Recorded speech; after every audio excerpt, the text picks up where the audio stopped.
ታዬ ፖለቲካሊ ነው እንጂ የደረቅ ወንጀል አይደለም። ለምን መሰለ? አንድ ታዬ የጨፌ ኦሮሚያ አባል ሆኖ ያለ መከሰስ መብቱ ሳይነሳ ነው መጀመሪያ የታሰረው። እሱ ብቻ አይደለም።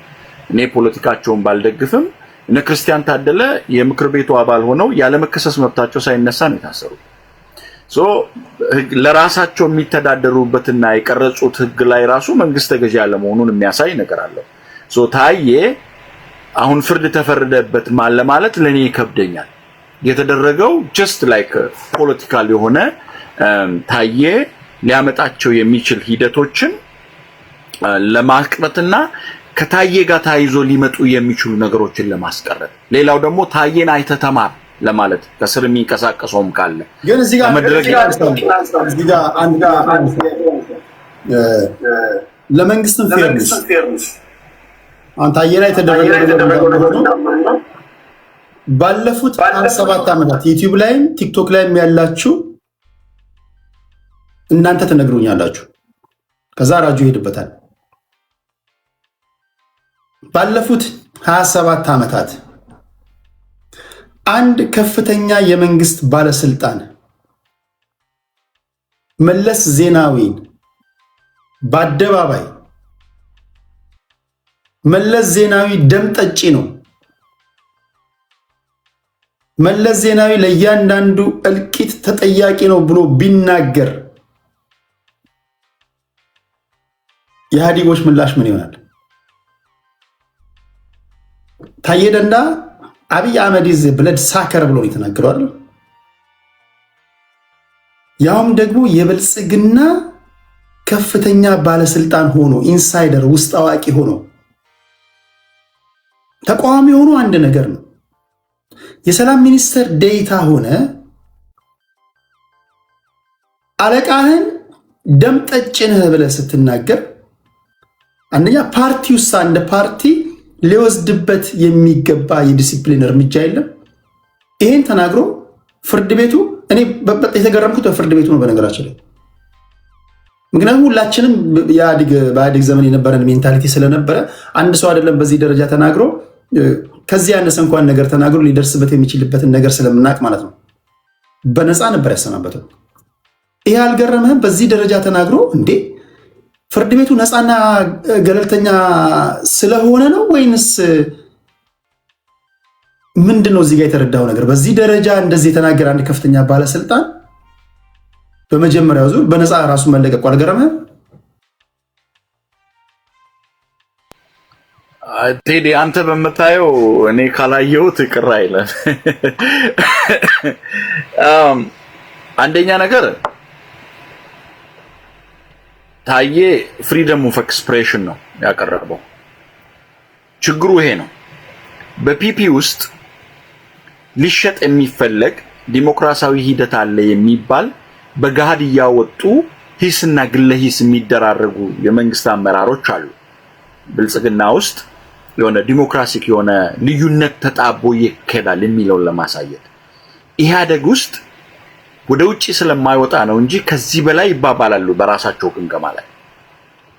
ውሃ ለሁለት ሲፈረከስ የነበረውን ግምገማ በደንብ ብትከታተል፣ ኦህዴድ ወደ አዳማ ሰንትራሉን ሲወስድ የነበረውን ግምገማ ብታይ፣ ኦነግ ከቻርተር በወጣ ማግስት ላይ ኦህዴዶች እንዴት ሲገማገሙ እንደነበረ በኢህአዴግ ውስጥ ብታይ፣ ከመለስ መሰዋት በኋላ ደግሞ መሞት በኋላ ደግሞ የነበሩትን በሹክቻዎች ግምገማዎች ብታይ 17 ቀን የተቀመጡትን ግምገማ ብታይ ከዚህ በላይ በጣም ብዙ ተባብለዋል። ኦብቪየስሊ ፓብሊክ ላይ እንዲህ ያለ ግን ሚሊዮን በንጽጽር ካየ ምናልባት ሊያስር ይችላል ወይ ደግሞ ቆለጡ ላይ ቢበዛ ጠርሙስ ነው ታስሮ እንደዛ የሚያንገላታው። ሳይናገሩ ግን የተገደሉትን አስብ ቴዲ። ኮምፔር ሳረግ እኔ የቲፒኤልኤፍ ስርዓትም ለኢትዮጵያ ህዝቦች አልጠቀመም አይጠቅምም። ለወደፊትም የሚመኘው ካለ አሁን የሚካሄደው የብልጽግና ስርዓትም ለኢትዮጵያ ህዝቦች አይጠቅምም ብዬ ነው ማስበው። ስለዚህ ታዬ ያንን ሲያደርግ አንደኛ አወኩሽ ናኩሽ አይነት ነገር አለው። ሁለተኛ ደግሞ መንግስት ታየን በዚህ ጉዳይ ቢበይንበት የሚመጣበት የፖለቲካ ሉዝ የሚያደርገው ፖለቲካና እንዲህ ስላለ ቢለቀው ምን ያደርገዋል? አሁን ታየ ያለው አብይን ምን ይጎዳዋል ነገር ግን አሁን እንደምታነሳው ፍርድ ቤት ነፃ ከለቀቀው የፍትህ ስርዓቱ ዲሞክራቲክ ነው ተብሎ ፖለቲካ ነው የሚሸመትበት። ኢህአዴጎች ምን ያደርጉ ነበረ? እነ አቶ ቡልቻና ሌሎቹ ፓርላማ እንዲገቡ እኮ እዛ ቦታ ላይ የራሳቸው ካድሬዎች የራሳቸውን ሰው እንዳይመርጡ ነው የሚያደርጉት። ፓርላማ ውስጥ 4-5 ሆነ ቁጭ ብትል ዲሞክራቲክ ስርዓት አለ ብለህ እንድታነሳ ስለሚፈልጉ ማለት ነው። ስለዚህ ታዬ እዛ ማድረጉ ዲሞክራቲክ ነገር ኖሮት ነው የሚል እምነት የለኝም። ግን ይሁንም ቅሉ ታዬ በዛ ገሃድ ወጥቶ እንደዚህ መናገሩ ታዬን ከማደንቅባቸው ክሬዲት ከምሰጣቸው ነገሮች አንዱ ነው። ፓርቲኩላርሊ የታንዛኒያ አግሪመንት ለመፈረም ሲኬድ የተናገረው ብዙ ሰው አቴንሽን አልሰጠውም እንጂ very critical የሆነ ነገር ነው ያነሳው።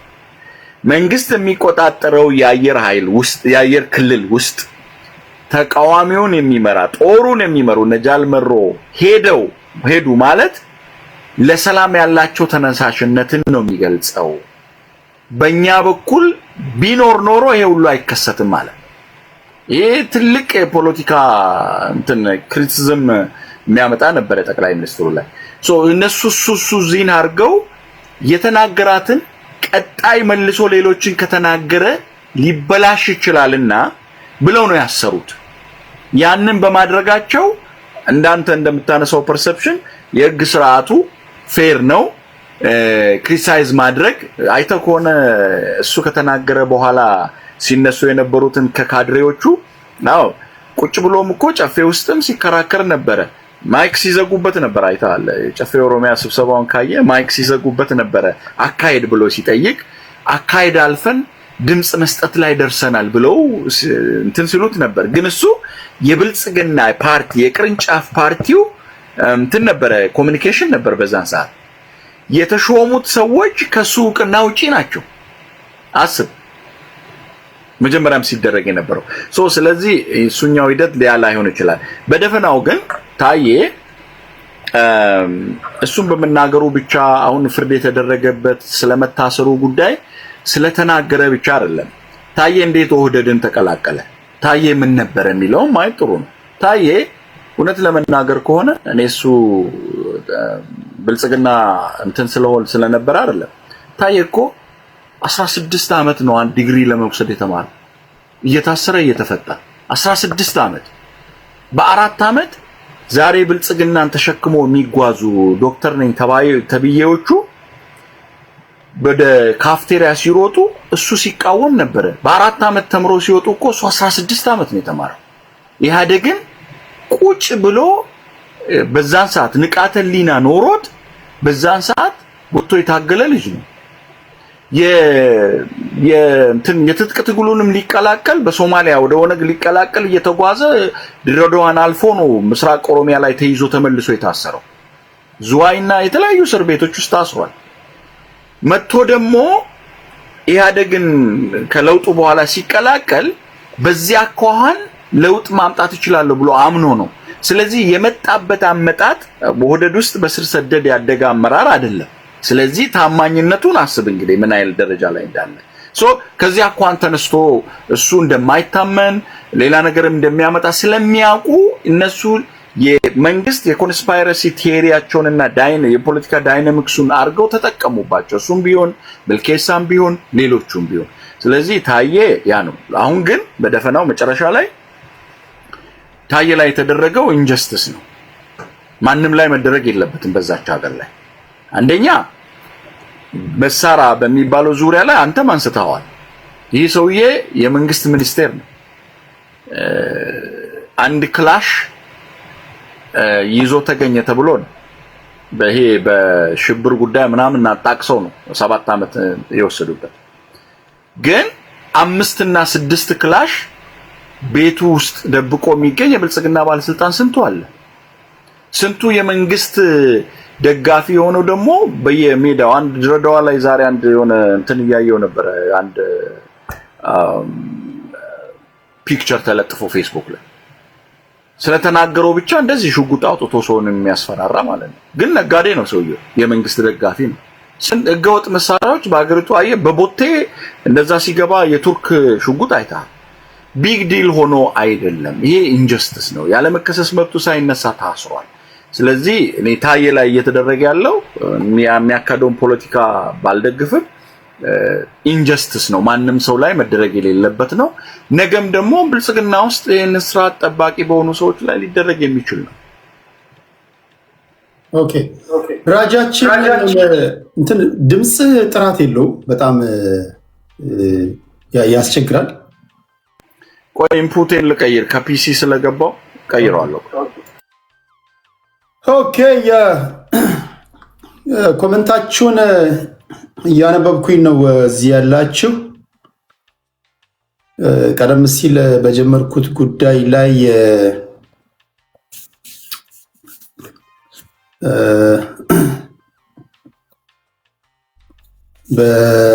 ባልተረጋገጠ ነገር ላይ ሃይላይቱን ነው የነገርኳቸው። የተረጋገጠ ነገር ሲሆን እንግዲህ የራሳቸው ባለቤቶቹ ይነግሯቸዋል። የሰሞኑ የሶሻል ሚዲያ የትዳር ጉዳይ ላይ እሱን በስፋት አስፈላጊ ከሆነ ወደፊት እንሄድበታለን። ከዛ የታየ ደንዳን እስር አንስቻለሁ። ከዛ እዚህ እንደ መረጃ ያህል ከዚህ ቀደም ጠቆም አድርጌ ያለፍኩት አንድ ጉዳይ ነበረ። እሱን በሚቀጥለው የቀሩ ነገሮችን አሰናድቼ ወደ እናንተ እነግራችኋለሁ። ቴዲ ሲመጣ የምትተማመኑ ታቁኛላችሁ። አረ የምትተማመኑብን ዝም ብለን አይደለም፣ በማስረጃ ታንጀብል የሆነ ነገር ይዘን ነው። ቲክቶክ ላይ ያሉ አንዳንዱ በእርዳታ አንዳንዱ በተለያዩ መንገዶች ታዋቂነትን ያተረፉ ሰዎች በህገወጥ መንገድ፣ በህጋዊ አይደለም፣ በህገወጥ መንገድ ኢትዮጵያ ውስጥ ብሎም አማራ ክልል ወሎ ደላንታ አካባቢ የኦፓል ማዕድን በህገወጥ መንገድ ያወጣሉ የሚል መረጃ ነው። እንግዲህ አብሯቸው ይሰሩ ከነበሩ ሰዎች አፈትልኮ የወጣ መረጃ ነው። እሱን ነግሬያችኋለሁ። እኔ ይህን ከነገርኳችሁ ቀሪውን ደግሞ እናንተ ኢንቨስቲጌት የማድረጉን ነገር ቀጥሉበት። አንድ የተቆረጠ ቪዲዮ አይቼ ነበረ፣ ሚኪ የተናገረውን አይ ዶንት ኖ ምን ለማለት እንደፈለገ አልገባኝም። እናንተ ያው ይገባችኋል። የኔን ስም ቴዲ ያለ አንዳች ማስረጃ የሚጠራ አይመስለኝም። ልጁ የጠረጠረው ነገር አለ። ቴዲ ያለ አንዳች እሱን ቪዲዮ አይታችኋል። ያለ አንዳች ማስረጃ አልጠራም። ፍራውል በጣም ባለውለታዬ ነው። ስሜን ጠርቶ ከሆነ ግን እኔም አላስፈላጊ የሆኑ ማስረጃዎችን ለማውጣት እገደዳለሁ የሚል ንግግር ተናግሯል። አይ ዶንት ኖ አላስፈላጊ የሆኑ ማስረጃዎችን ለማውጣት እገደዳለሁ ማለት ምን ማለት ነው? እሱ ነው የሚያውቀው። ምንድነው ያን ይነግሩናል። እናንተም የራሳችሁን ነገር እየቀጠላችሁ ጠብቁን። በሚቀጥሉት ላይቮች ወደ እናንተ ለማድረስ ሙከራ አደርጋለሁ። ግን አንድ ነገር መሆን አለባችሁ። ቅርጽ ያለው ማህበረሰብ መሆን አለብን። ቅርጽ ያለው ሲባል እዚህም የስ እዛም የስ አትሁኑ ፕሊዝ። እዚህም የስ እዛም የስ፣ እዚህም ነው እዛም ነው። ስቀለው የምንለው እኛ፣ ሰቀሉት የምንለው እኛ። የሆነ ቅርጽ ወይ የሆነ እኮ መሪ ያስፈልገናል ጎበዝ። የሰው ልጅ እኮ ሰው የሚያሰኘው በፕሪንሲፕል ሲመራ ነው፣ በመርህ ሲጓዝ ነው። አንዳንዱ ይጮሃል፣ ለምን እንደሚጮህ አያውቅም። አንዳንዱ ከጮኸ በኋላ ነው ለምንድን ነው ጮኸቱ ምንድን ነው ምናምን ብሎ የሚጠይቀው። ከመጮህ በፊት መጀመሪያ በዚህ ጉዳይ ላይ መጮህ አለብኝ ብለህ ጠይቅ። አእምሮህ አዎ ወይ አእምሮሽ አዎ ካለሽ ጩሂ። አጠገብሽ ያለችው ስለ ጮኸች አትጩሂ ለማለት ያለው ቅርጽ ያለን ነገር መርህ ሊኖረን ይገባል የሚል መልእክት ለማስተላለፍ ነው። ሌላኛው ጉዳይ አማራ ክልል ላይ ይህን ራጁን በዚህ ጉዳይ ላይ እሱን ሀሳብ ከተቀበልኩኝ በኋላ ሌሎች ሰዎችን አስገብቼ ሀሳብ አስተያየቶቻችሁን እቀበላለሁ። እስኪ የራጁን ሀሳብ እንሰማለን። ዩቲዩብ ላይ ያላችሁ ሰዎች ላይክ፣ ሼር፣ ሰብስክራይብ የሚባል ነገር አለ። ሱፐር ስቲከር፣ ሱፐር ቻት የሚባል ነገር አለ። ከዚህ በኋላ እንደዚህ ነው የምናደርገው። ቲክቶክ ላይ ያሉ ሰዎችን ብዙ አገልግያቸዋለሁ። ዩቲዩብ ላይ ያሉ ሰዎችን ደግሞ ወደ ማገልገል እንመጣለን። እስኪ ደግሞ የእናንተን ደግሞ አቀባበል እናያለን። እስካሁን ቲክቶክ ላይ ለነበረን ቆይታ አቀባበላቸው ጥሩ ነው። በጣም ነው የተንከባከቡኝ፣ በጣም ነው የሚወዱኝ። ወደ እናንተ ደግሞ መጥቻለሁ። ከእናንተ ጋር በቀጣይ እንግዲህ በሚኖረን ቆይታ ብዙ ጊዜ አሳልፋለሁ ብዬ ተስፋ አድርጋለሁ። የመጨረሻው ወደ እናንተ ማድረሰው ፖለቲካዊ ዜና አማራ ክልል በአጭር ይቋጫል ተብሎ የተጀመረ ጦርነት ነው በፋኖ ኃይሎችና በፌዴራል መንግስቱ መካከል። ይሄ ጦርነት ከፕሪቶሪያው የሰላም ስምምነት በኋላ በማግስቱ የተደረገ ጦርነት ነው።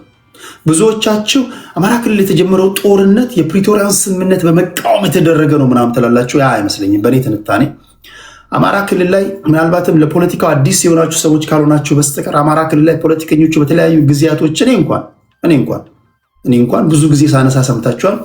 ይሄ የመፈናቀል፣ የሐሰት ትርክት፣ መገደል፣ ኢሰብአዊ ድርጊቶች እያሉ ፖለቲከኞቹ በተለያዩ ጊዜያቶች ሲያወሩ ሰምታችኋል። በተለይ ይሄ ጉዳይ ሲንከባለል የመጣው በተለይ ጃንሆይ ከስልጣን ከወደቁ በኋላ ነው። ከነዋለልኝ ጀምሮ ነው ብዬ በተደጋጋሚ ብዙ ጊዜ አውርቻለሁ፣ ትንታኔ ሰጥቻለሁ። ከዛ ጊዜ ጀምሮ የሐሰት ትርክቶች ሲንከባለሉ መጡ። የሐሰት ትርክቱን ማን ጀምረው ብዙ ጊዜ ስላወራውኝ ያው ከኔ ጋር የነበራችሁ ይገባቸዋል። አሁን ባለንበት ሁኔታ የፕሪቶሪያ ስምምነት ከተፈረመ በኋላ አማራ ክልል ላይ ዳይሬክትሊ የፌዴራል መንግስቱና የፋኖ ኃይሎች ጦርነት ነው የገጠሙት። በብልጽግና ደጋፊዎች በኩል ይሄ ጦርነት በአጭር ይቋጫል ተብሎ ነው የተጀመረው። ከፍተኛ የሆነ መናቅ ነገሮችን ታለ በደጋፊዎቻቸው በኩል 5 ናቸው 4 ናቸው፣ የትም አይደርሱም፣ ለቀማ ላይ ነው፣ አልቋል እኮ የሉም እኮ ምናምን የሚሉ ነገሮችን ይጠቀማሉ። በፋኖች በኩልም ደግሞ እየመጣን ነው፣ ደርሰናል፣ 4 ኪሎ እያየን ነው፣ መጣንልህ ብልጽግና ባለስልጣን፣ ልብስን በሻንጣ ምትይዝ ያዝ፣ ካልሆነም ደግሞ ፓስፖርትን ይዘህ ላጥ ብለህ ምናምን የሚሉ ትንታኔዎችን እንሰማለን። እውነታው ምንድን ነው? ከግራም ከቀኝም ነው ለማየት መሞክረው። እውነታው 3 ዓመት ሊሞላው ጥቂት ወራቶች ናቸው የቀሩት። ይሄ ጦርነት የብልጽግና ደጋፊዎች በጣም ቀላል ነው እንዳይሉ 3 ዓመት የፈጀውናል። አሁንም መቋጫ አላገኘም። በፋኖ በኩል ያሉ ሰዎች ደግሞ 4 ኪሎ ደርሰናል ደግሞ እንዳይሉ እስካሁን 4 ኪሎ አካባቢ አልታዩም። እውነታው ግን ሁላችንም የሚያስማማን ክልል ውስጥ በቢሊዮን ብር የሚቆጠር ኢንፍራስትራክቸር ወድሟል። በሚሊዮን የሚቆጠሩ ህፃናቶች ከትምህርት ገበታቸው ርቀዋል። ሴቶች ተደፍረዋል። አርሶ አደር ይገደላል። ንጹሐን ዜጎች ይገደላሉ። በዚህ ጉዳይ ላይ የሚከራከር ያለ አይመስለኝም። እውነታው ይሄ ነው። ከመንግስትም ከፋኖ ኃይሎችን በሚተኮስ ጥይት ወገኖቻችን እየሞቱ ነው። ይሄ ጦርነት አሁን ማብቂያው በድርድር ነው በሚል በአዲስ አበባ የአሜሪካ ኤምባሲ አምባሳደር ኤርቪን ማሲንጋን ጨምሮ የአፍሪካ ህብረት፣ ኢጋድ ሰዎች ንግግር ለማድረግ ሙከራ አድርገዋል። ሊደራደሩ ነው አይደራደሩም የሚባሉ ነገሮችን እየሰማን ቆየንና ትላንትና አሚኮ በሰበር ዜናው እኔም ቴሌግራም ላይ ጽፌላችኋለሁ። የአማራ ፋኖ ከፌዴራል መንግስት ጋር ከአማራ ክልል መንግስት ጋር ዜናው ላንብብላችሁ። በአማራ ክልል መንግስትና በአማራ ፋኖ ህዝባዊ ድርጅት አፋህድ መካከል የዘላቂ ሰላም ስምምነት ተደረገ ይላል። ይህን ዜና ስጽፍላቸው ቴሌግራም ላይ ግማሹ የስድብ ናዳ ወረደ፣ መልሶ ደግሞ አልተደራደርንም የሚሉትንም ፖስት ይላቸዋል። በነገራችን ላይ ዜና ስፖስት የሰጣችሁኝን ነው። አሁን ለምሳሌ ኦነግ ተደራድር ያለው ካለ የኦነግን ዜና ፖስት ላቸዋል። አልተደራደርኩም ካለም ፖስት ላቸዋል። እኔ ከኔ ጋር የሚቃረን ምንም እንትን የለም። በአማራ ክልል መንግስትና በአማራ ፋኖ ህዝባዊ ድርጅት አፋድ መካከል ዘላቂ ሰላም ስምምነት ተደረገ። ስምምነቱ የክልሉ መንግስት ለሰላም የሰጠው አማራጭ አንዱ አካል የሆነና ለቀጣይ ህዝባዊ ሰላም እፎይታ መሰረት የሚጥል ነው ተባለ። ኦኬ።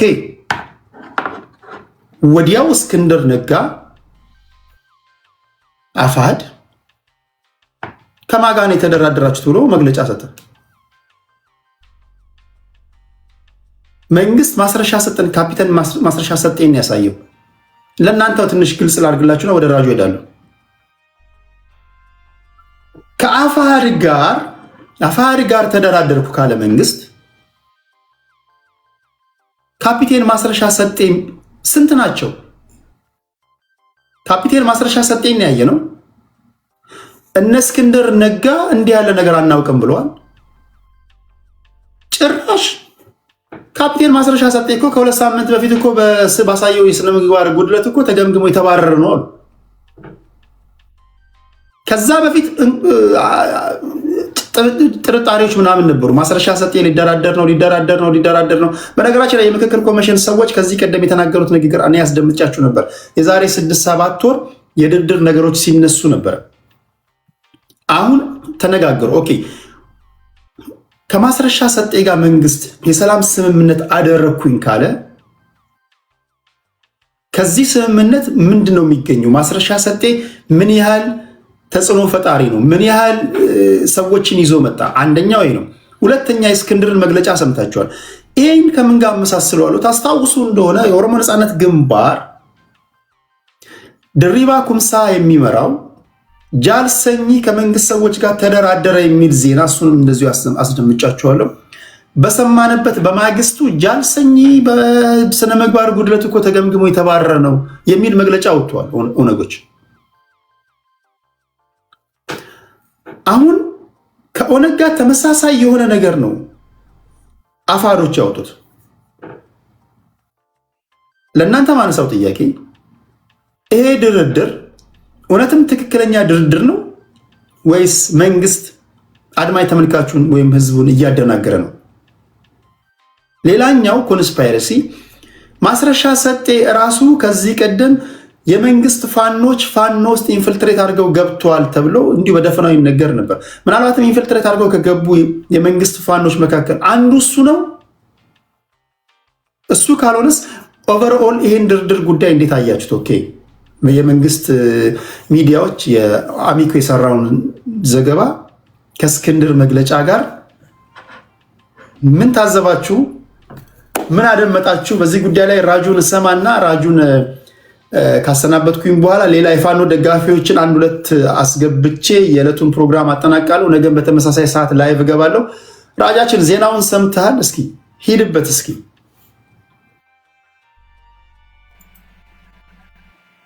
ስለ ፋኖ አስተያየት ስንሰጥ ብዙዎቹ ምን አገባችሁ ስለሚሉ ብዙም ዲፕ ከመሄድ እቆጠባለሁ። ግን ገሃድ የሆነውን ነገር እናንሳ። ማስረሻ ሰጠ ከስንት ሰው ጋር ገባ፣ እነማን ተደራደሩ የሚለው የሆነ ቦታ የተደበቀ ነገር አለ። አይዘር መንግስት አይዘር አፍባ የሚባለው የሆነ ቦታ ላይ የተሳሳተ መረጃ አለ። እሱም ኢጋድን እያመሰገነ እንትን ሲል ነበር። ኢጋድ ደግሞ የስልክ ጥሪዎች የስልክ እንትኖቹ ከእስክንድር ጋር ኢንተች ሲያደርጉ የተቀዳ አለ። የምታስታውስ ከሆነ እስክንድር ከነሱ ጋር ያወራ በስልክ ማለት ነው ከኢጋድ ጋር። እንደዛ ከተጀመረ የድርጅቱ ባል ሊቀመንበር ሆኖ የሚመራው እስክንድር ከሆነ ያን ያህልም ኢንቮልቭመንት ካለው በመሃል ላይ ምንድነው? አይ ቲንክ እኔ ደግሞ እዚህ ኮሜንት ማየው ያንተ ነው ይሉሃል። እኔ ምን አውቃለሁ? ሚውት አንተ ሚውት ስታደርግ እኔ በደንብ ይሰማል። ሚውት ካላረክ ነው አይ ቲንክ ጃም የሚያደርገው ዩቲዩብ ላይም ሌላ ላይም ስለምናደርግ። ኤኒዌይ አጠራጠራ አድርጌ ለነሱ ከነሱ ጋር በደንብ ትወያያለህ። እኔ አንዳንድ ነገሮች ብቻ ነው የማነሳው። ስለዚህ እዛ ሂደት ላይ መንግስትን ፊልተር አድርጓል ወይ ደግሞ ከድርጅቱ ውስጥ አንጃ የፈጠረ ግሩፕ እንዳለ የሚያሳይ ነገር አለ። ነገሩ ግን በጣም በአጽንኦት ተሰጥቶት እኚህ ሁሉ ሚዲያዎች ቀርበው ፖሊስ በጣም ፐብሊሲቲው እንዲሰፋ የተደረገበት ምክንያት ግን አይተ ከሆነ ጎንደር ላይ የገቡት ልጆች የያዙት የቡድን መሳሪያ አይተሃል? በደንብ ፎቶውን አይተሃል? ጎንደር ላይ የገቡት ልጆች ድሽቃ አላቸው፣ ወደ 20 የሚሆን ስናይፐር አላቸው፣ ኤኬም አላቸው። ጥቁሩን ክላሽቭን አዲሱን ይሄ የቱርኩን ከሰሞኑ ናቢይ ያስገቡትን የመከላከያ ያለውን እሱን አላቸው። በመሳሪያና በጥቅም አኳን ካየህ ታች ላይ የመስመር መኮንን የሆኑ የዘመቻ መምሪያ ኃላፊ ነው ዘመቻ ማለት ኦፕሬሽን ማለት ነው ቴዲ። በወታደር ውስጥ ዘመቻ የዘመቻ መምሪያ መሆን ማለት በጣም ትልቁ ስፖርት ነው፣ ወሳኝ ቦታ ነው፣ የሚያሰማራ የሚያዋጋ ማለት ነው። ከዛ የሆኑ ልጆች ናቸው ወደ መንግስት የገቡትና መንግስት ራሱ እና አረጋ ራሳቸው ለምንድን ነው የነ ማስረሻን ከፍ ያደረጉት? ከጥቅም አንፃር ከሆነ እዛ ጋር ነው። ከፖለቲካ አንፃር ሃርቨስት የሚደረግ ነገር አለ ቦሳይድ ከመንግስትም ከእነ ማስረሻም ሲያነሱት አይተህ ከሆነ ያደረገው ንግግር ጀስት ዲስሪጋርድ ትግሉን ዲስሪጋርድ አድርጎ ነው ሲያነሳ የነበረው። ከኦነግ ጋር ያመሳሰልከውን በአንጃ ሲገቡ እነሰኝ የትግል አቅጣጫችን በዚያ አኳን ከሄድን አስበን የወጣነው ነገር በዚህ ብንሄድ ነው የሚሻለን የሚል የጥቅምና የመሰዋትና የሚያገኙትን ጥቅም አኳን አነጻጽረን ነው የመጣነው ነው ያሉት። ማስረሻ ግን ትግሉ ራሱ ልክ አይደለም ብሎ ነው ወደዚህ የመጣው። አስብ እንግዲህ ልክ አይደለምና ያካሄድ ችግር አለ። ሁለት የተለያዩ ነገሮች ናቸው። ያካሄድ ችግር አለ ማለት ወይ ድርጅቱ ነው ወይ አመራሩ ነው ሳምቲንግ አለ መግባባት አለ። ይሄ ግን ትግሉ ራሱ ፈረሳተ ከትራክ ውጪ የሆነ ነው ብሎ ነው ዲስሪጋርዶ ነው ያመጣው። ያንን ስታይ ይሄን ሁሉ ስታነሳው ሳምቲንግ የተዋሸነው ነገር አለ ለሚሸመት ፖለቲካ ተብሎ። ግን ያነሳው አንድ ነገር አለ። አማራ ክልል አካባቢ የተጀመረው ከዚህ በፊት አንተ ጋር ከፋኖ ደጋፊዎች ጋር መስከራከር ያነሳውት አለ። አሁንም እናገራለሁ። የአማራ ህዝብ እንደ ህዝብ ጥያቄ አለ። የአማራ ህዝብ ጥያቄው ይሄ ነው ብሎ ፈር ይዞ መነሻና መድረሻውን ግልጽ አድርጎ የሚያታግል አጀንዳ የያዘ ድርጅት ግን የለም። ግለሰቦች ግን አሉ። ትክክለኛ የአማራን ጥያቄ የያዙ ግለሰቦች አሉ። አንድ ጥያቄ አንድ ላንሳለ እንደምሳሌ እኔ ወለጋ ነው ተወልጄ ያደግኩት። ወለጋ ላይ ነው አሁን አማራ እየተጠቃ ነው ከአማራ ክልል ውጪ የሚጠቃው ወለጋ ላይ ነው እያሉ ያነሳሉ። ቴዲ ልንገር ጎንደር ላይ ካለው ወጣት ዲሲ ከሚቀመጠው ወጣት እኔ ወለጋ ተወልጄ ያደግኩት ወለጋ ውስጥ ላለው አማራ እኔ ቀርበዋል።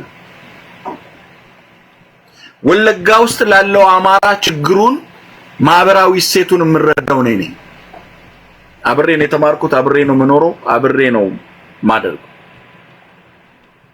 ስለዚህ ጎንደር ላይ ቁጭ ብለ ወይ ተሊል ወይ ዳንግላ ላይ ቁጭ ብለ ግዳ ያና ላይ ያለውን አማራ እንዲሆነብኝ ወይ እንዲተደረገ እንዲሆነ ብትል የሆነውንም ያደረገውንም የሚያቆይ ወለጋ ህዝብ ያን ህዝብ የሚያፋጅ ትግል ነበር ሲደረግ የነበረው።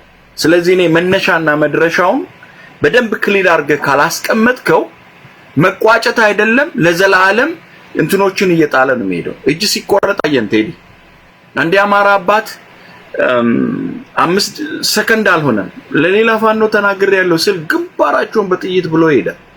በቀደም ደግሞ እጅ ሲቆረጥ አይተሃል። ለራስ ፍረድ። ማንንም በገሃድ የሚታይ ነገር ማለት የአማራ አባቶች በእንብርክክ ሲጓዙ አይተሃል። አማራ ክልል ውስጥ ትምህርት ቤቶች ሲዘጉ የወታደር ካምፕ ሲሆኑ አይተሃል። ለአማራ ህዝብ የምትታገል ከሆነ የህልውና ጥያቄ ነው ተብሎ የሚነሳ የሚወደስ ትግል ይሄንን ነገር ካለው ማንም ሰው ጃጅ ማድረግ ይችላል። ግን አሁንም እላለሁ የአማራ ማህበረሰብ ጥያቄ ያለው ጥያቄውን በትክክል አንግቦ የሚታገልለትን የአማራ ህዝብ ማበጀት ወይ ደግሞ ከሱ ጋር አብሮ መታገል አለበት እንጂ አሁን በአማራ ስብ ይታገላል ብሎ ቂጡን ለሻዕቢያ አስሮ መነሻችን አማራ መድረሻችን ኢትዮጵያ ነው እያለ ኢትዮጵያን የሚያፈርስ ኃይል ጋር የሚታገል ኃይል ማለት ነው። በገሃድ ኦነግ ወጥቶ ነው ከሻዕቢያ ጋር ኢትዮጵያን ላፈርስ ይታገላል ቢለኝ ቀድሜ የምታገለው ነኝ። ሉዓላዊነትን እንኳን የማያከብር ኃይል ጋር ሄዶ እንትን አርጎ የሚታገል ኃይል ያንን ደግሞ ከውስጥ የወጡት በደንብ አርገው ተናግረዋል። ከውይይታቸው ጭምር ከድርድራቸው ጭምር ከቲፒኤልኤፍ ጋር መስራት ማለት ነው። ቲፒኤልኤፍ ደግሞ ከሻዕቢያ ጋር እንደሚሰራ ግልጽ ነው። ፓታጎረስ ቴዎሬም A equals to B equals to C so A equals to C ነው የሚመጣው። ይሄ ገሃድ ነው። It's not a rocket science።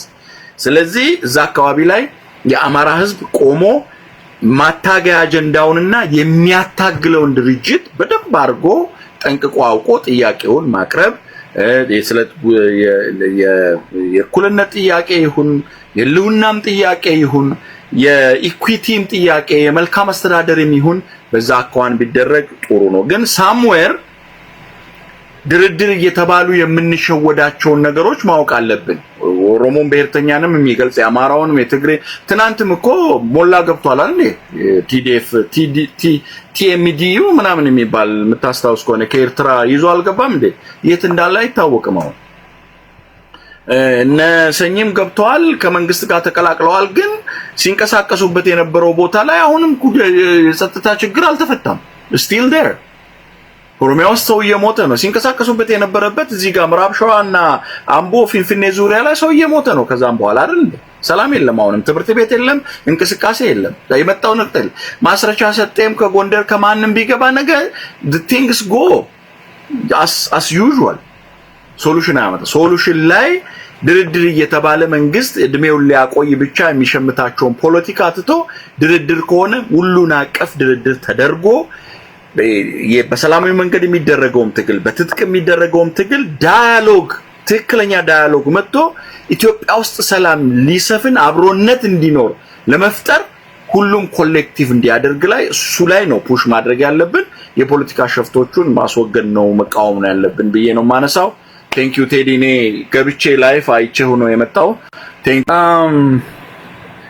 የራሴን ፐርስፔክቲቭ ነው ማስቀምጠው ላይክ በኔ ይታ በኔ አረዳድ በኔ አውድ በተረዳውት አውድ አንደኛ ነገር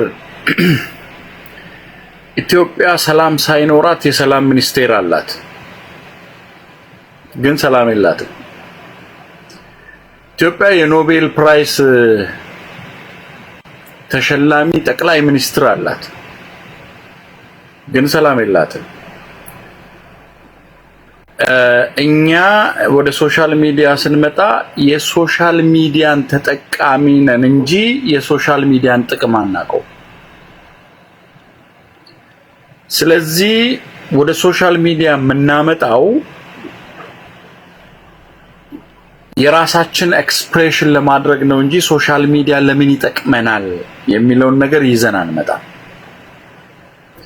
ስለዚህ ነው ሰዎች የራሳቸውን ነገር ይዘው ከመናገራቸውና ወደ ሶሻል ሚዲያ ከማምጣታቸው ባሻገር ቴዲ በሶሻል ሚዲያ የሚያዩትን ነገር ራሳቸው ላይ አፕላይ በማድረግም የራሳውን እንቲቲ አለ ሴት አለ። እኔ አሁን ወደ ሚዲያ ስመጣ ወደ ሶሻል ሚዲያ ስመጣ አንድ የወጣውበትን ማህበረሰብ ኮንሲደር አድርጌ ሁለተኛ ደግሞ የማውራውን ስታንድ ማረጋው። ለምሳሌ እኔ አንተ ጋር ነው መጣው ፖለቲካ ማውራው የሆነ ደጋፊውኛ ያወራለሁ። ሰው የምናገረው ነገር በሆነ ቁመና መሆን አለበት። ሶስተኛ ነገር ደግሞ አንተ እንዳልከው እኔ ባለትዳር ነኝ፣ ባለቤት አለኝ፣ ልጆች አሉኝ። ሶሻል ሚዲያዬን ባለቤቴም ልጆቼም ይከታተላሉ። ነገ ሊያፍሩ የሚገባቸውን ነገር አላረግም። the same time ደግሞ ጃጅ የሚደረግበትን ልጄ የሆነ አይታ ባባ ይሄን ለምን አደረክ ካለችን I have to reason out ማድረግ አለብኝ። ይሄንን አርጌ ነው የምመጣው። እንግዲህ የኛ ሰዎች ወደዚህ የሚያመጡት አንደኛ ሶሻል ሚዲያ አረዳዱን ራሳቸው የተረዱበት አውድ ነው ቅድም ያነሳሁት። ሌላኛው ነገር ደግሞ እኔና አንተ የምንጋራው የምንወስደው የችግሩ ባለቤት ወደ ሌሎቹ ብቻ ሳይሆን ፐርሰናል የሆነ ነገሩን ወደ ሶሻል ሚዲያ ሰዎች ሲያመጡ ስቶፕ አለማለታችን ራሱኛ ኦዲየንሱ ማለት ነው። አሁን ኦዲየንሱ እኔና አንተ ቁም ነገር ብናወራ 1000 ሰው ወይ 1500 ሰው ቢመጣ ነው።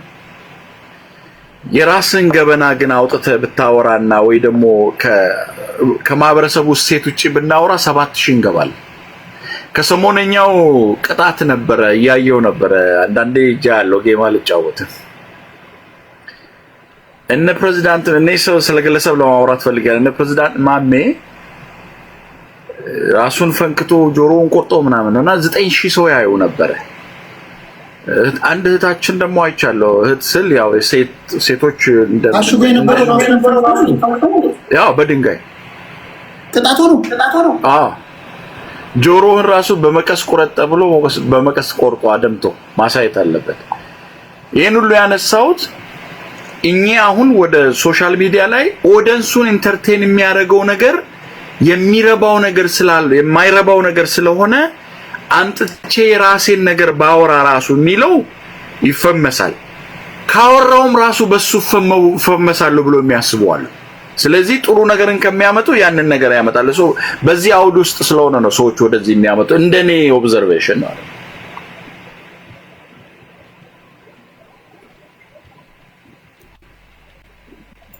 አሁን እነዚህ የሰው ቤት ለምሳሌ የመጀመሪያው ነገር ድርጊቱ ለምሳሌ ቅድም ስነግራቸው ነበር ከተለመደው ነገር ወጣ ያለ ነገር ከሆነ ዜና ነው። እኛ ዜና ብለን እንጽፋለን። 5WCH የሚያሟላ ዜና ትጽፋለህ። አሁን ነገ ተነስቼ ከበደ የተባለ ሰውዬ ከሚስቱ ጋር ባለመግባባት ተፋታ ብል ከበደ ማን ይላል ሰው? ጠቅላይ ሚኒስትር አብይ አህመድ ከሚስታቸው ጋር ተፋቱ ብል ግን ዜና ነው። ቢኮዝ ሰውየው ጠቅላይ ሚኒስትር ነው። አንድ ነገር ዜና ለመሆን መጀመሪያ ሰውየው ፕሮሚናንት መሆን አለበት፣ ታዋቂ መሆን አለበት፣ በህዝብ ዘንድ የሚታወቅ መሆን አለበት፣ ወይም ደግሞ ከተለመድነው ከዕለት ከዕለት እንቅስቃሴዎቻችን ወጣ ያለ ነገር መሆን መቻል አለበት ዜና ለመሆን። አሁን ግን ቲክቶክ ላይ ሶሻል ሚዲያ ላይ የምናየው ካለ ዛሬ አይተኸው ማታውቀው ሰውዬ የግል ህይወቱ አጀንዳ ሆኗል። ወይም ደግሞ ሶሻል ሚዲያ ላይ ኖርማል ህይወት የሚኖር ሰው ዊርድ የሆነ ነገር ቢያደርግም ባያደርግም እሱን አጀንዳ አድርገው ረጅም ሰዓት የማውራት ነገር እየተፈጠረ ነው ያለው። አሁን ይሄ ወደ ምን እየወሰደን ሄደ ማለት ነው? ወደ ቤተሰባዊነት። ለምን ተወራ አይደለም። አሁን ለምሳሌ ዜና መሆን ከቻለ ይወራል። የሚያወሩ ሰዎች ናቸው ይህን ጉዳይ የሚያውቁት። ግን ብዙ ጊዜ የምታዘባቸው ነገሮች ምንድን ናቸው? በተለይ በትዳር ውስጥ ያሉ ሰዎች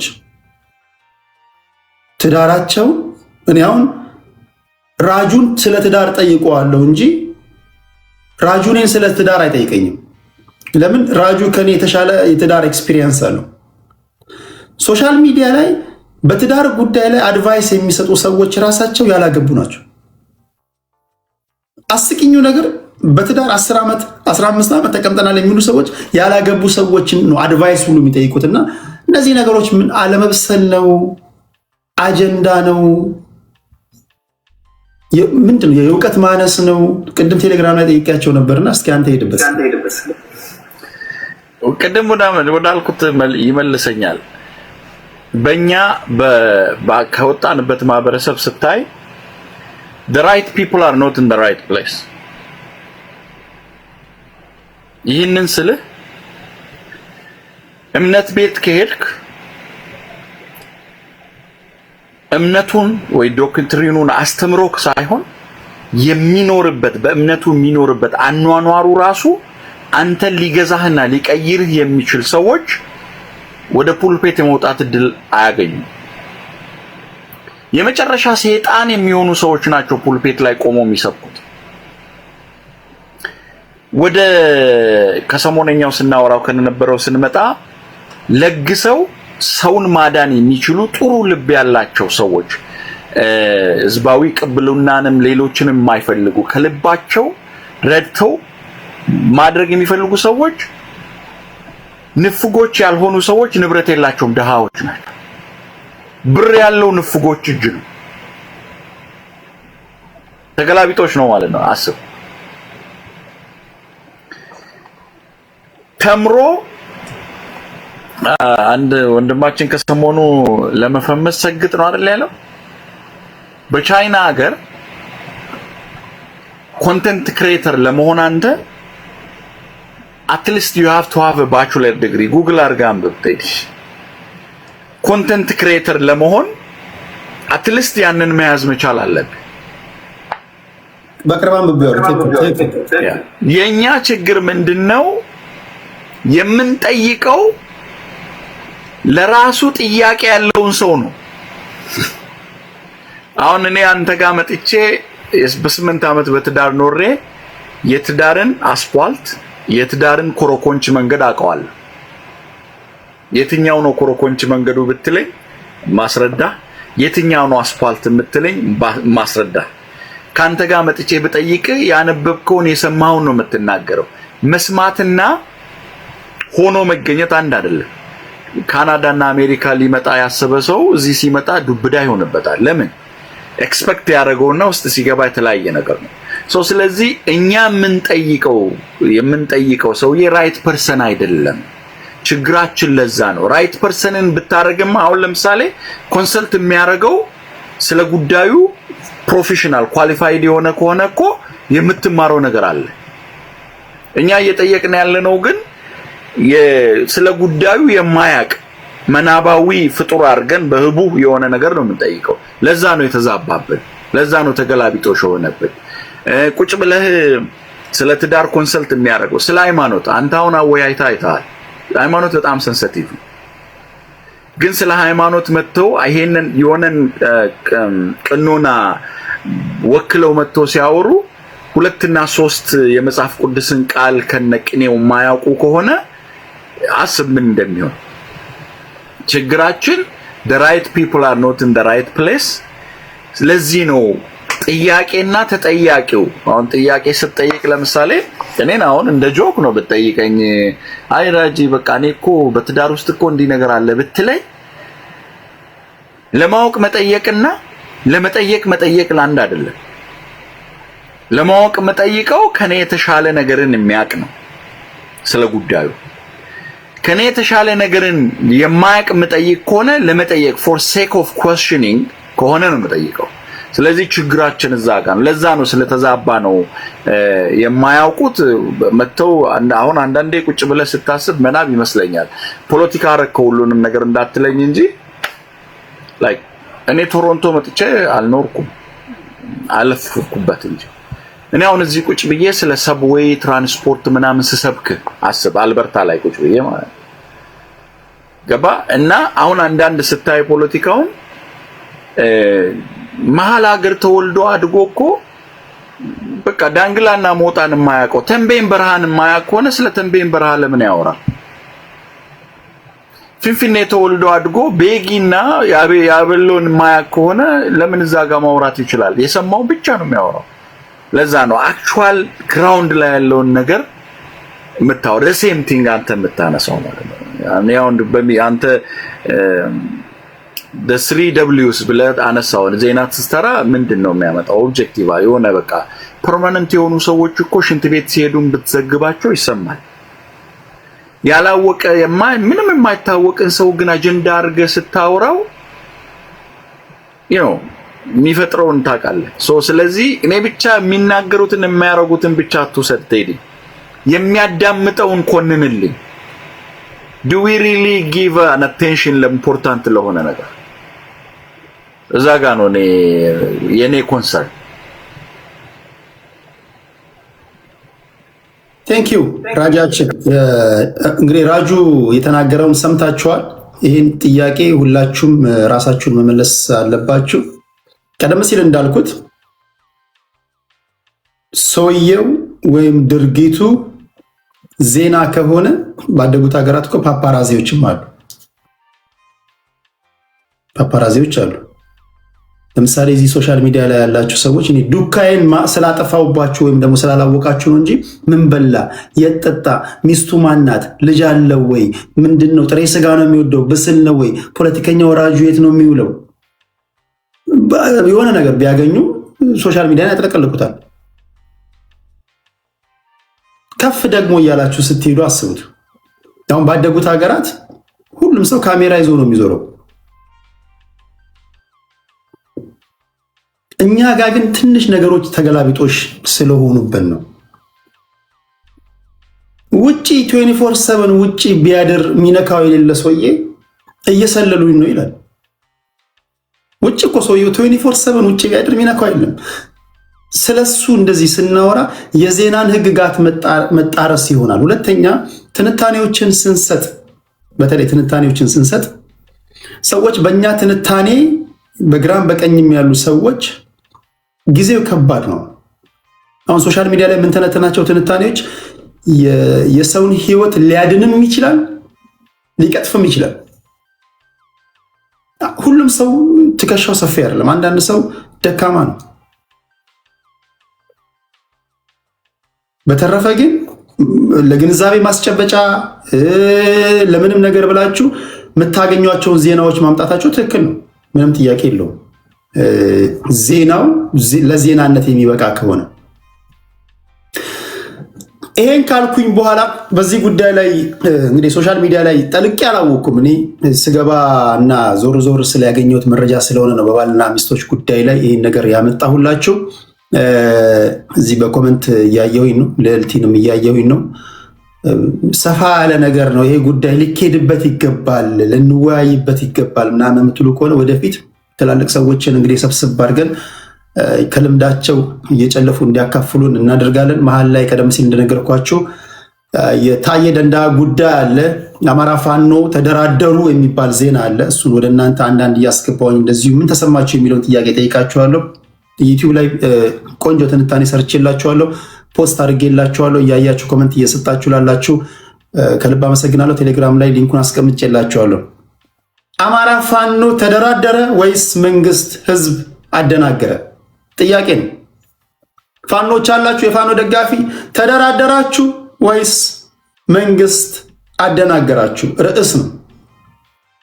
ይህን ካልኩኝ በኋላ አንድ ዜና ላንብብና ወደ እነዚህ ጉዳዮች ሄጄ ራጁን ጠይቀዋለሁ። ከኦነግ ጋር የሚያያዝ ነገር ስላለው ማለት ነው።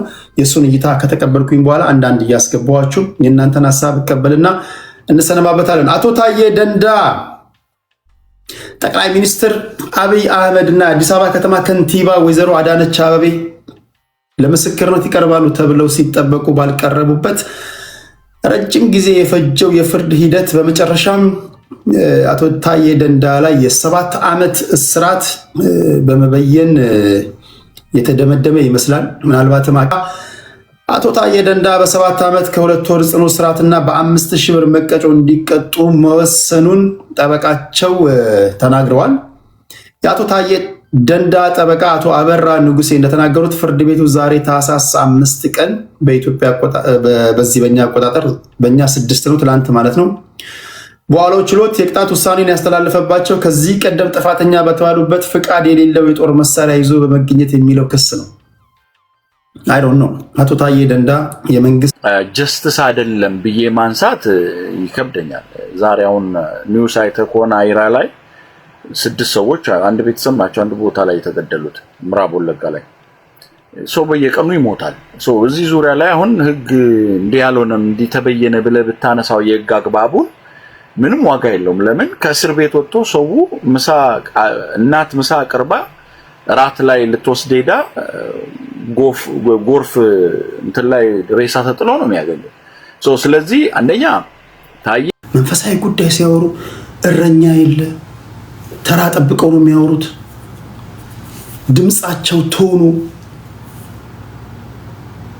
ተራ በተራ ያወራሉ። ፖለቲካ አለ፣ በሰላማዊ መንገድ ያወራሉ፣ እውቀት ይገበያያሉ። ማህበራዊ ጉዳይ የሚያነሱ አይቻለሁ። ጌም የሚጫወቱ አይቻለሁ። ምንድነው እኛ የሆነው ጎበዝ? ምን የገባው አለ ቀረ? እቺ ጋለሞታ የትም እየተኛች እየመጣች እዚህ የቀናውን እግዚአብሔርን መንፈስ እግዚአብሔርን ቃል እዚህ ለማደፍረስ እኮ ነው። እቺ ጋለሞታ አውቃታለሁ እኮ እቺ የትም እግሯን የምትከፍት ናት። ምንድነው ጎበዝ? ትሁት ሊሆን የሚገባው በቃ ወርስት ኬዝ እንኳን በቃ አንድ በቃ ሊኖር የሚገባው ቦታ እሱ እንኳን ደፍርሷል። እሱ መንፈሳዊ እሱ ደፍርሷል። ማህበራዊ ጉዳይ ላይ ጫጫታ ነው።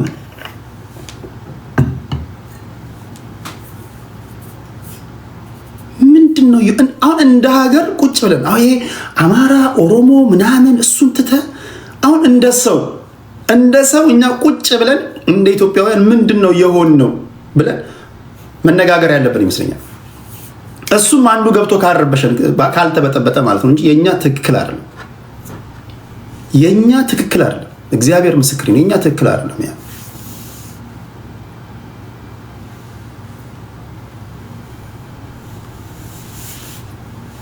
የኛ ትክክል አይደለም።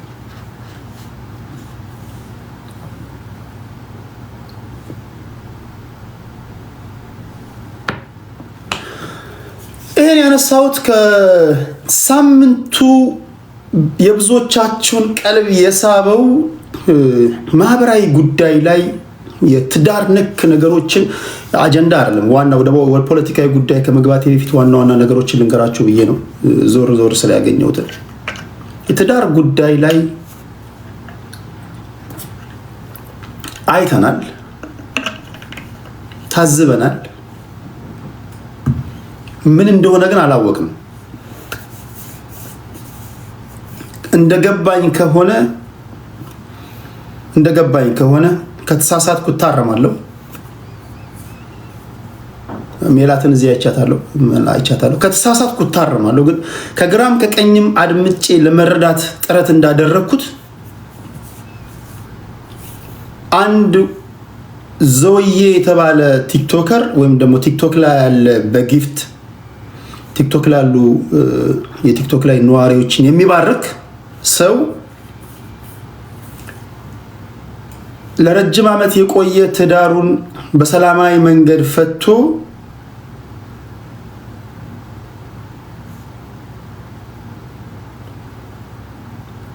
አትፍራ ትፋው ይላል። ትዳሩን በሰላማዊ መንገድ ፈቶ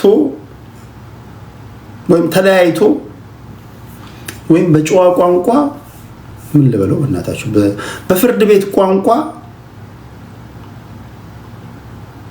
ይህም ከባድ ነው። ለጊዜው ባለመጣጣም ልበለው እዚህ ቲክቶክ ላይ ካለች እህታችን ጋር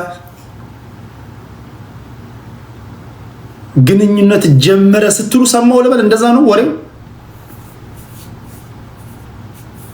ሂድ አትፍራ ይላል። ሂድ አትፍራ ትፋው ቴዲ ሂድ አትፍራ ሂድበት ይላል። ጠዋት ላይ ያስረግጠኝ። ትክክል ነው።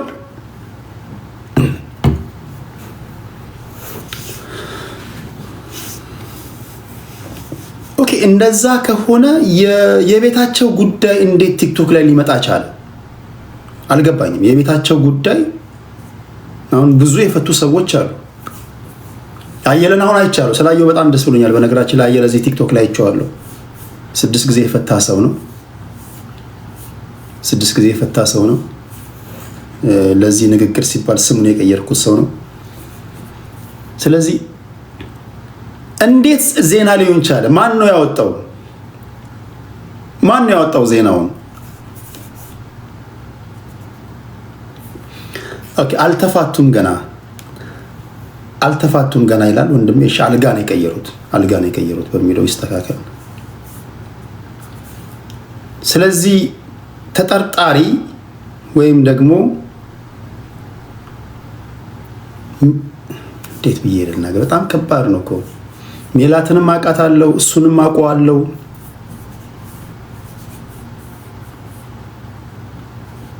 እንዴት ብዬ የማወራው? ቆይ በአጭሩ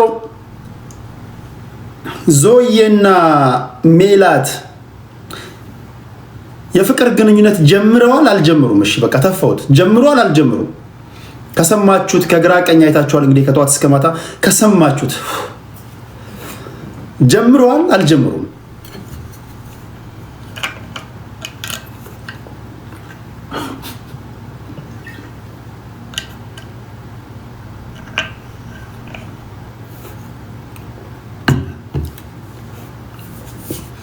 ጀምረዋል ነው እንደ የምትለው አንተ አጋምሷል ይለኛል አንደኛው። አንተ ገና ጀምረዋል ላይ ነህ እንዴ?